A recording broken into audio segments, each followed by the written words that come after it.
Jadi bahasanya menolak tua kali. Jadi saya coba tetap mengimbangi lah. Walaupun tetap nggak bisa gitu. Orang bilang zaman out itu nggak bisa ngikutin zaman now. Iya. Sebenarnya kita coba ngikutin tapi ternyata nggak bisa.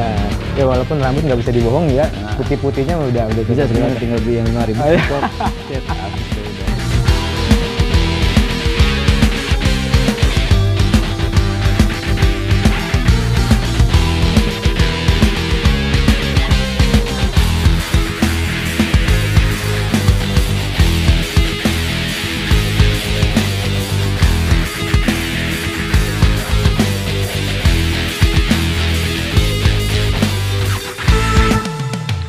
Ya, assalamualaikum warahmatullahi wabarakatuh. Jumpa lagi dengan saya di channel Sabda Akhir Pekan, channel yang membahas tentang sesuatu yang penting gak penting. Saat ini telah hadir bersama saya seorang tamu yang sebenarnya udah nggak perlu lagi saya perkenalkan identitasnya ya, karena sosok di sebelah saya ini adalah orang yang punya nama besar, khususnya di kalangan bobotoh dan para pecinta Persib Bandung. Ini dia Bang Andre Jati Pratama. Selamat sore ya. Sore. Kalau kita bicara soal nama Andre Jati Pratama, berarti kita bicara tentang Persib. Sosok yang nggak pernah lepas dari dunia supporter. Ada beberapa bahasan yang akan saya coba kupas dari seorang Andre Jati Pratama ini. Yang pertama soal kehidupan dia di dunia supporter Persib Bandung, dan yang kedua soal Akademi Persib yang saat ini sedang dirintis oleh beliau di Kabupaten Bekasi ini. Yang pertama mungkin langsung saja ya Bang Andre ya. Sebagai seorang supporter, menurut Bang Andre secara pribadi gitu, apa sih arti Persib Bandung menurut Bang Andre? Arti Persib Bandung menurut saya mungkin kebanggaan ya, pemersatu orang Jawa Barat ya gitu. Terus mungkin bisa dijadikan itu adalah satu budaya karena identitas kalau boleh dikatakan ya, mungkin itu identitasnya Jawa Barat ya, Persib salah satunya. Tradisi turunan juga. Jadi saya bukan dididik, saya diajak oleh orang tua saya untuk nonton. Timbul waktu itu satu kecintaan dan kebanggaan. Karena waktu itu Persib juara ya tahun 90. Jadi seiring waktu berjalan, karena mungkin media waktu itu kurang begitu berperan. Karena yang ada hanya TV dan surat kabar. Tidak seperti sekarang. Nah, terus secara supporter pun ya boleh dikatakan Bekasi waktu itu mungkin sangat minim ya. Tapi alhamdulillah untuk di daerah saya Cibarusah itu salah satu komunitas bobotoh terbesar waktu itu. Kita bisa berangkat ke Bandung, ke Jakarta itu bisa paling sedikit itu satu bis mungkin ya. Nah, sebelum ada Viking Bekasi? Sebelum, itu di era-era 90-an gitu. Mungkin itu salah satu basis atau komunitas terbesar waktu itu. Dan alhamdulillah ya seiring waktu berjalan Viking Bekasi berdiri secara organisasi. Terus saya punya niatan mungkin lebih ya daripada orang tua saya ataupun kakek saya dan lingkungan saya waktu itu. Mereka hanya ada di kisaran di wilayah Cibarusah. Kalau saya waktu itu berpikir untuk menyatukan Bekasi. Saya membirukan Bekasi. Seiring waktu berjalan 16 tahun Viking Bekasi berdiri.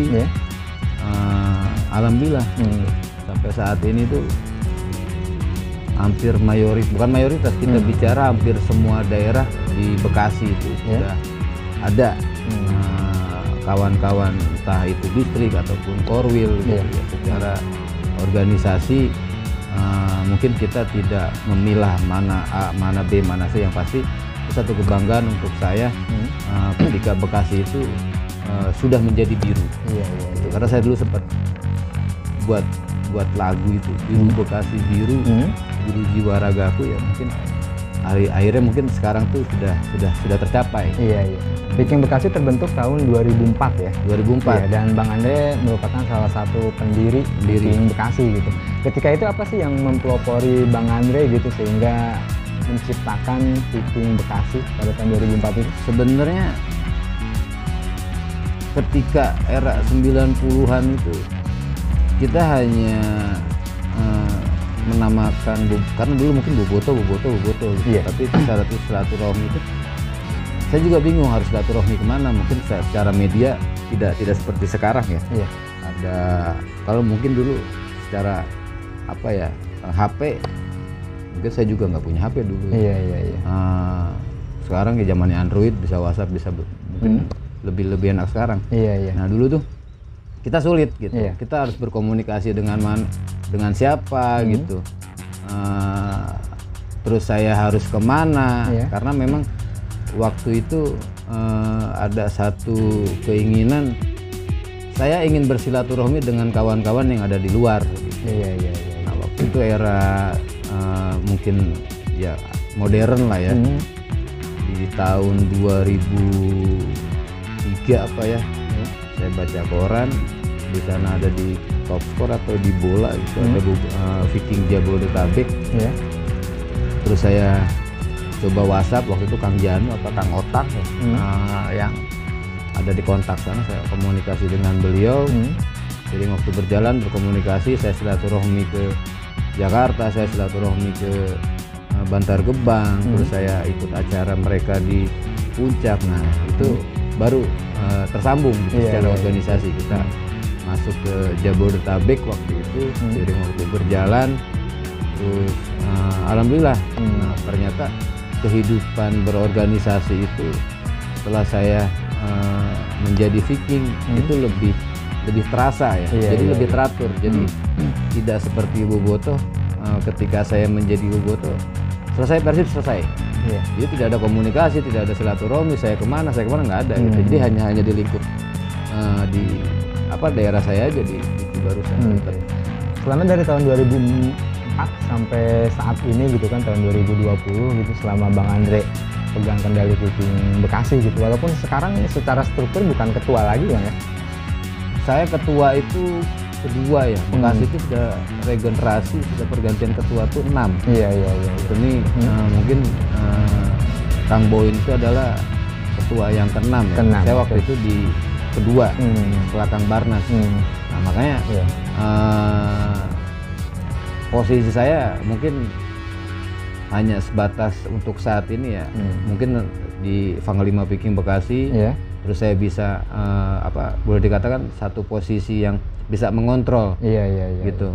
Ketika kawan-kawan melenceng ataupun salah dalam ambil sikap, salah dalam ambil tindakan, mungkin itu saya bisa berkomunikasi secara kejadian langsung. apa sih Kang yang dari pertama Viking Bekasi berdiri gitu tahun 2004 sampai saat ini gitu, kejadian terberat apa gitu, kasus apa yang pernah akan rasakan gitu selama banyak ya.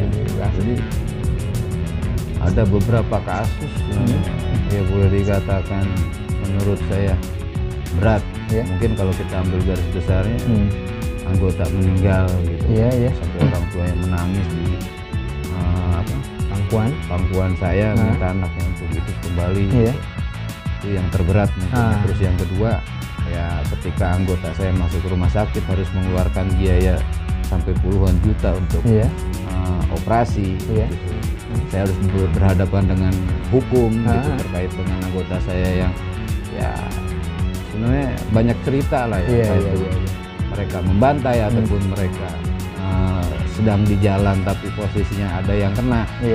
Jadi keciduk polisi, saya urusan dengan keluarga, urusan dengan polisi, gitu, urusan dengan kejaksaan sampai tuntas, sampai dia keluar dari sel sekalipun. Mungkin ya ceritanya itu, ya itu mungkin yang terberat ya. Tapi pernah ada rasa down gitu, sampai ada titik capek gitu ngurus anak-anak itu gitu kan, ngurus kasus-kasus yang semacam sebagai supporter. Saya pernah bilang ke keluarga, izinkan saya membawa Persib juara untuk yang ketiga kali. Terakhir kemarin 2014. Karena setelah itu saya akan vakum di dunia supporter. Saya akan kembali ke dunia saya. Ya entah itu dunia kerja ataupun dunia wirausaha ataupun apalah. Nggak bisa. Jadi jiwanya nggak apa ya, memberontak. Lu nggak bisa gini, lu nggak bisa gini, lu tetap harus masuk dunia supporter, lu tetap harus jadi supporter. Tadi balik lagi ke soal kerjaan gitu kan, saya sempat ngobrol sama Bang Andre itu waktu yang acara seminar Viking Kerawang ya. Di situ saya baru tahu gitu, ternyata Bang Andre itu punya latar belakang sebagai seorang guru gitu kan. yang menarik banget sih menurut saya gitu kan, dari seorang guru terus akhirnya keluar dari dunia pendidikan dan sekarang jadi salah seorang pantauan supporter gitu. Basic saya teknik ya. Saya 10 tahun kerja di kontraktor. Salah satu perusahaan BUMN, kebetulan bertempat di Bandung. Dan ketika saya di kontraktor ya antara vakum dan tidak vakum saya di dunia supporter, tapi saya menyempatkan diri nonton beberapa pertandingan Persib. Setelah itu saya jenuh. Saya lepas dunia kontraktor, saya masuk ke dunia pendidikan, kurang lebih sekitar 4 tahun. Saya mengajar di salah satu SMK negeri di Kabupaten Bekasi. Ternyata bertentangan dengan hati. Gitu. Jadi jiwa saya tuh ternyata nggak di sini. Saya bukan pendidik. Bahkan ada cerita lucu ketika rambut saya masih merah, pulang dari mana gitu ya, Kalimantan kalau nggak salah. Pulang dari Kalimantan, saya lupa potong rambut waktu itu, dipanggil kepala sekolah karena seminggu saya nggak masuk waktu itu ada pertandingan di Samarinda dan Kutai. Saya masuk dengan rambut yang masih merah, sampai kepala sekolah juga. Jadi ya mungkin apa sih, mereka juga memaklumi saya dunia supporter. Jadi akhirnya dengan sendirinya saya mengundurkan diri. Jadi kan akhirnya saya balik lagi ke basic awal, balik ke supporter, meneruskan usaha saya di penshop. Saya buka usaha-usaha kecil-kecilan untuk menghidupi keluarga dan saya dan organisasi. Pada waktu jadi guru itu Viking Bekasi udah terbentuk. Udah terbentuk. Berarti kan ada satu kebanggaan gitu kan di sekolah itu gitu kan, kalau punya guru yang seorang pentolan supporter gitu, pendiri Viking Bekasi gitu kan. Anak-anak saya dari dulu nggak pernah menonjolkan kalau saya itu saya nggak. Jadi biarkan mereka tahu sendiri. Tapi kalau style waktu masih ngajar gitu kan, style Bang Andre seperti ini gitu kan. Sekarang aja walaupun sudah berumur masih tetap tampil trendy lah bahasanya gitu. Ya apa ya? Jadi bahasanya menolak tua kali. Jadi saya coba tetap mengimbangi lah, gitu kan, mengimbangi ya dengan gaya sekarang, walaupun tetap nggak bisa gitu. Ternyata kan lebih jauh lah. Kalau orang bilang zaman itu nggak bisa ngikutin zaman now kan. Sebenarnya kita coba ngikutin tapi ternyata nggak bisa. Ya walaupun rambut nggak bisa dibohong ya, putih-putihnya udah bisa sebenarnya, tinggal beli yang 5.000 cet habis deh udah. Dari versi Bang Andre udah ya bisa dibilang udah mendapatkan segalanya ya. Misalnya nama besar udah ada gitu kan, karena Bang Andre di dunia supporter gitu kan. Dan saat ini juga Bang Andre sedang fokus di Akademi Persib Bandung di Bekasi gitu kan. Bang Andre adalah salah seorang pendirinya gitu. Kebetulan pembina saya tuh orang gila bola juga, pembina Viking Bekasi, namanya Budianto.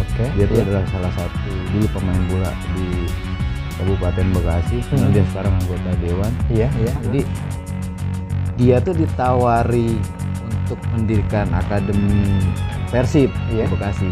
Dia sempat komunikasi dengan saya intens. Gimana Bang? Kita ambil nggak? Saya bilang ambil Pak. Gitu. Kalau memang untuk pembinaan Bapak punya niat baik untuk persepak bola Indonesia, khususnya ya, gitu. Mungkin itu baik. Silakan ambil. Akhirnya diambil, komunikasi dengan saya.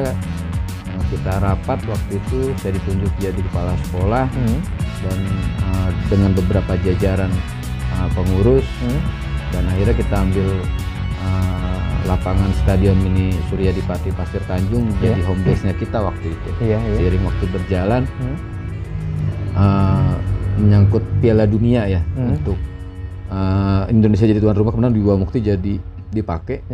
Dan Suryadipati dijadikan lapangan untuk latihan, rencana kan mau direnov. Akhirnya saya buat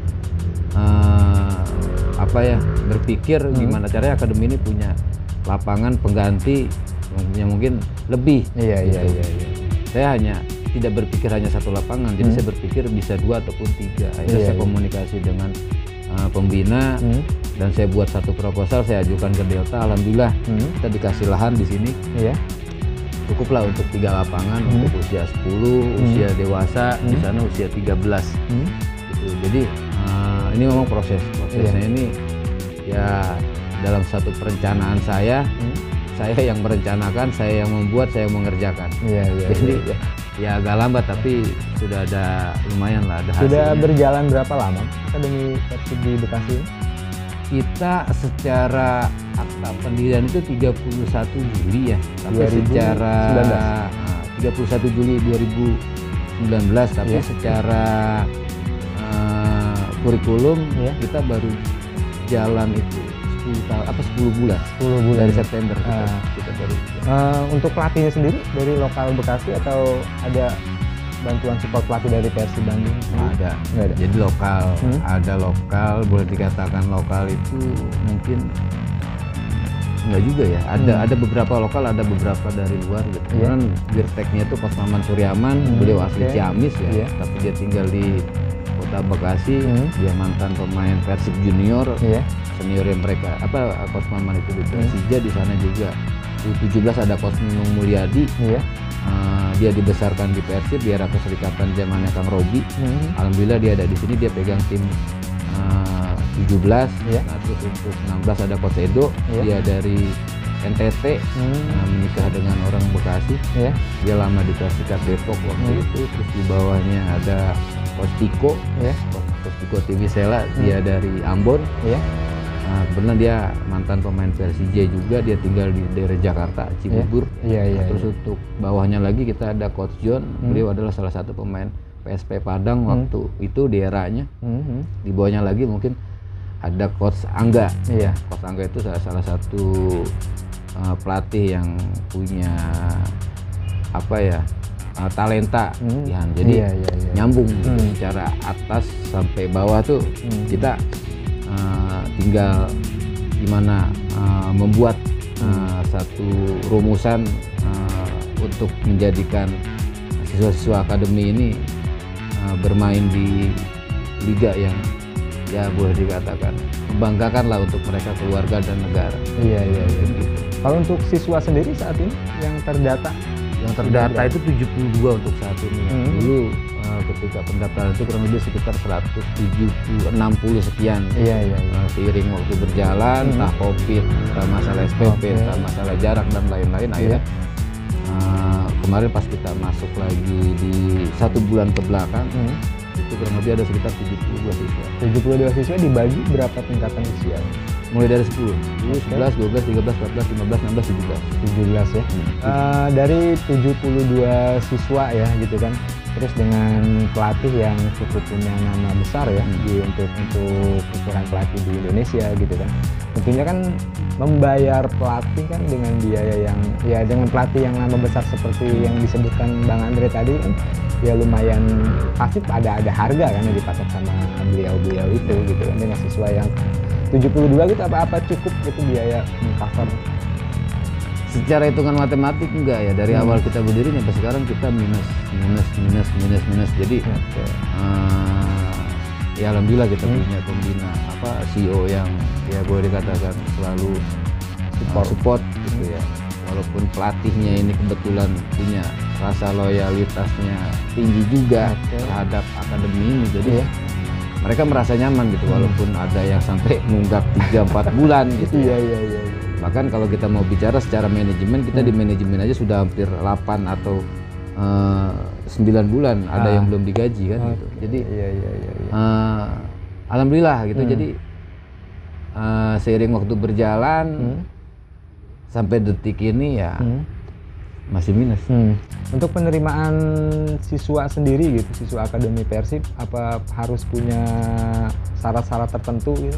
Atau setiap orang bisa masuk ke SSB ini? Ya untuk jalur umum bisa, untuk jalur umum bisa. Yang penting anak tersebut tinggal tergantung kelas ya. Jadi kelas mungkin pemula boleh dikatakan usia 10, 11, 12 masih bisa non SSB. Jadi boleh dikatakan dia dibina di tempat secara teknik individu tuh di kita gitu. Tapi kalau misalkan sudah di atas 13, 14, 15 ya mungkin mereka tuh minimal harus pernah di SSB.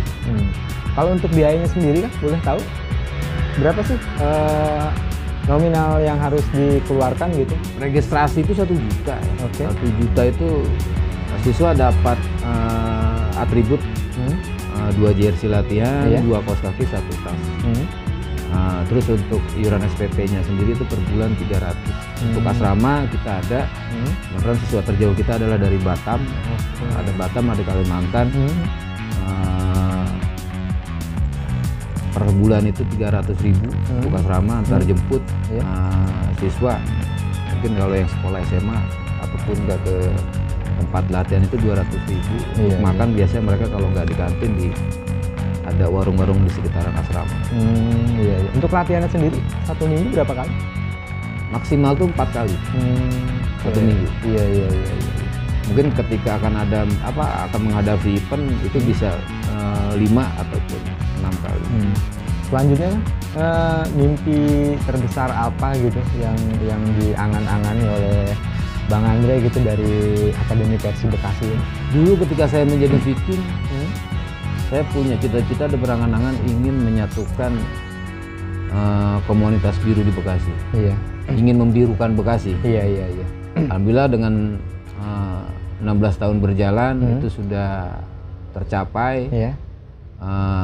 Ketika saya ditunjuk menjadi kepala sekolah di Akademi Persib Bekasi, saya berharap nanti ada salah satu anak didik kami yang bisa berprestasi, entah itu di tingkat klub ataupun di tingkat nasional. Syukur-syukur bisa membawa bendera merah putih.